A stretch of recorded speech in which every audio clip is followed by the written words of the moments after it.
Uh, Thank you very much, Januta, and thank you very much, colleagues, for including me in this panel. It is a daunting task to follow my colleagues from the social sciences, but perhaps it's just as well to remind all of us that JNU also has many science schools. And I taught at JNU for 32 years.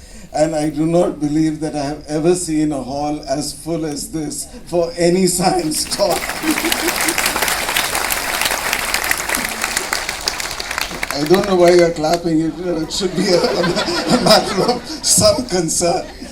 I came to JNU in 1986, and as Janaki pointed out, I left the Tata Institute of Fundamental Research in Mumbai to come here.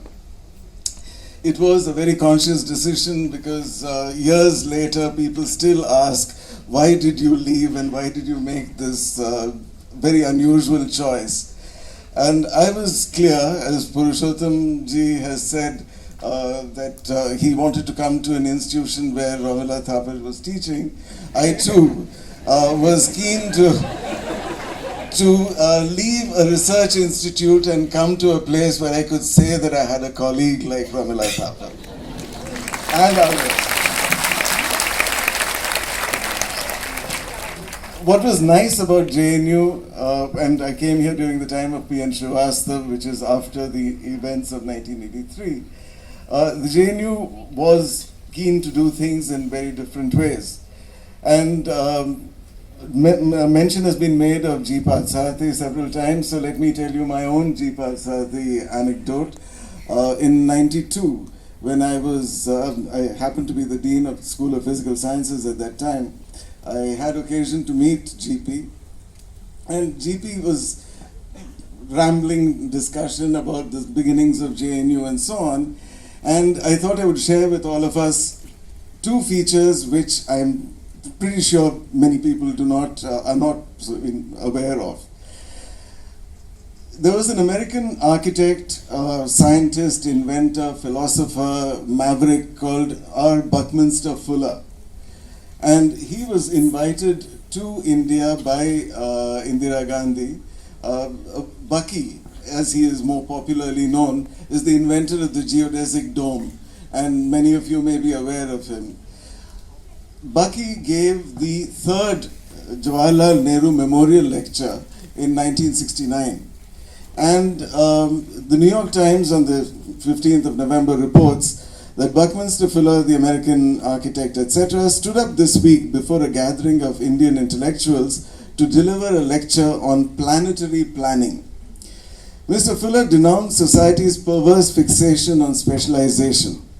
The more specialized society becomes, he says, the less attention does it pay to the discoveries of the mind. He met our first Vice Chancellor, G. Pathsarathy, and this GP told me, anecdotal of course, and he made a very deep impression on him, and some of these have gone on to form what we see here today. One of the things that GP told me about Bucky was that he had brought him to this campus, which at that time was a wilderness, and asked him how to develop it, because this man was talking about planetary planning in 1969. And Bucky told him, leave it wild. Do not make it the manicured South Delhi, the Central Delhi manicured Bista of Lutyens Delhi. So Bucky is the one who saved us from being Lutyens type. The other thing, of course, was the plea that he made at the Nehru Memorial Lecture, which was a plea for generalization. Specialization, as Bucky said, tends to shut off wideband tuning searches, that is his own invention, that prevented the discovery of all-powerful generalized principles. I think that some of these ideas were crucial to how GP thought and envisaged the university, because I know, again anecdotally, that he did consult a lot of people in setting up the various schools. The School of Social Sciences in particular had a great advantage because there were leading intellectuals here already. But there was both a physical and an intellectual wilderness in which he had to seed some of the other schools. The School of Life Sciences started also at the same time as the School of Social Sciences, right at the beginning. But there were no eminent biologists that GP felt he could turn to. He asked instead Ubaid Siddiqui, who was then at the Tata Institute of Fundamental Research, and others, to set up a plan for how the School of Life Sciences should come about. And Siddiqui gave a very revolutionary idea: merge everything that's called botany, zoology, microbiology, whatever, into one school that would study the life sciences. In 1969-1970, when it was being set up, this was extremely unusual. Even today, there are only many universities have departments of botany and zoology, and not everybody has life sciences, so it was very important. The other science school that was started is one of those stories of what might have been. Some of you may be familiar with the name of George Sudarshan, who is a remarkable Indian physicist who remarkably missed the Nobel Prize twice. But he was talked about to start the school of what was then to be called Theoretical and Environmental Sciences. George, after a lot of running around, eventually did not come to JNU. And in his stead, the person who was starting the School of Theoretical and Environmental Sciences was a physicist from Shantiniketan, but who had earlier been at New Delhi, at Delhi University, S.N. Biswas. So the School of Theoretical and Environmental Sciences started with a group of theoretical physicists, and then when Biswas left, it became the School of Environmental Sciences, and then so on and so forth. But there is a small core of physics in the School of Environmental Sciences, and these were two schools that started in the 70s along with the social sciences. SPS, the School of Physical Sciences, where I belong, did not start until 1986, and that was an idea of P.N. Srivastav, that instead of doing physics, chemistry, mathematics, and the usual departments, again, I think this goes back to Bucky's idea of, do not specialize too much. He wanted a general school that would have these disciplines flourishing together. In the initial appointments in 1986, they did choose people from both physics and chemistry and mathematical physics. But in the end, finally, only 3 of us joined. Baidyanath Mishra, who was the first dean, who was a mathematical physicist. Sushanta Dattagupta is a physicist, and I nominally am a chemist, although sometimes one wonders. After JNU particularly, I don't quite know where I fit in which little block. Anyway, but the point is that when we started SPS, the School of Physical Sciences, many of the things that Romila has talked about, that Purushottam has talked about, Zoya, this was in our mind. We were coming from very disparate systems. I was coming from a research institute where there were no students or very few students. Suddenly to have councils where student representation was important, etc., was very, very unusual. Setting up syllabi, you did it in the 70s, Romila, we did it in the 80s, and it was a nightmare because this was a school that did both physics and chemistry, not to mention mathematics and so on. So we floundered. We did not go the way that P.N. Srivastav wanted, but we went away. And in a few years, I think we made a remarkably good department. A remarkably good department that was actually able to integrate with the other science schools of the university. But also, when we started out, the School of Arts and Aesthetics was started along with the School of Physical Sciences.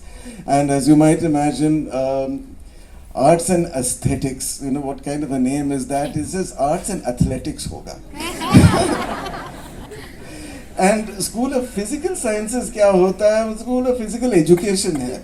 So the thing was कि JNU में तो है ना व्यायाम चलता है, So But anyway, that was the early arts and aesthetics, phase one. Phase two came on later.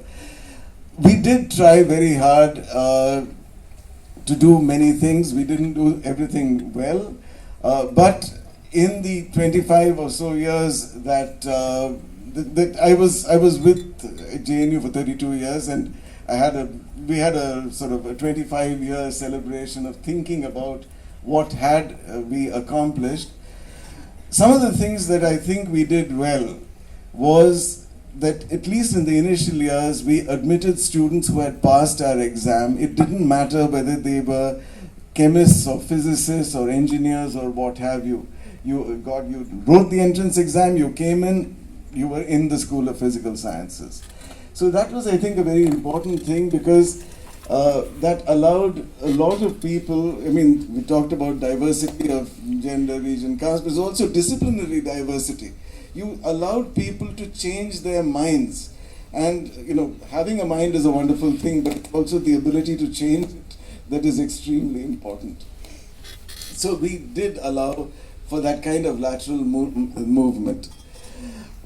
I collaborated very intensely with colleagues in other schools, with life sciences, and as an outgrowth of that was some work that we did in the area of bioinformatics that eventually led to the starting of the School of what's now called the School of Computational and Integrative Sciences. Because in 2001, Ashish Datta, who was the Vice Chancellor at that time, started the School of Information Technology. It was a badly named school, but we were able to correct it many years later to SCINS. But that was a need. Again, we needed a place where data and computer science and information technology could all come together, and it was really founded on computational biology. So this was at least some of the origins of some of the science schools. There's enough optimism, pessimism, etc., etc. What I feel that we should do also at a time like this, when MOSAIC takes a view of the past, and you can see that there's enough of the spirit of JNU that is left. It is not that it has been vanquished completely, but it is in danger. And it is in danger both from external as well as internal problems. One is there is a certain smugness to being at JNU, that we do everything right. That, I think, needs for people to really think about, because we are not doing everything right. A university which, after 50 years of existence and in a country with such glaring need, is only 8,000 students strong on a campus that is 1,000 acres, give or take. It is inclusive in whom it admits, but it does not include everybody who needs education and needs to be admitted. So I really feel that we do. I mean, if I were to sing, the single point which I feel is that we have not grown. We have widened our arms and all that, but we have not grown as much as we should. 50 years in the life of a university which has been given so much public land and so much public trust, at least until the last 8 years or so, it is something that we need to hold on to. And I hope that in the future, the law of large numbers will pay some dividends to all of us. Thank you.